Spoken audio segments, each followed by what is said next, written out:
मदरसे में जाओ, मदरसे में तय क्या स्कूल में जाओ, स्कूल में था तो ही फिर मदरसे में जाओ।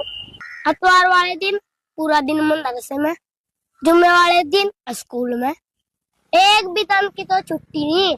मुसलमान के जागतों का तो टेरन बना रहा, इतना प्रेशर है पूछे ना बात। खेलने का भी तो टाइम नहीं मिलता। ये मौलवी तो मदरसे में थे और स्कूल चला लेते, कितना बढ़िया होता। हमें इतना बड़ा नहीं होना पड़ेगा। अब भी कोशिश करनी चाहिए। मदरसे पे इतना खर्च करने के बाद भी हमें फिर भी स्कूल में जाना पड़ा। इतने खर्चे का क्या फायदा। हम तालीम के नाम कही तो दे मदरसे में, हमें तालीम लेनी पड़ रही है स्कूल में। तो इतने चंदे का क्या फायदा।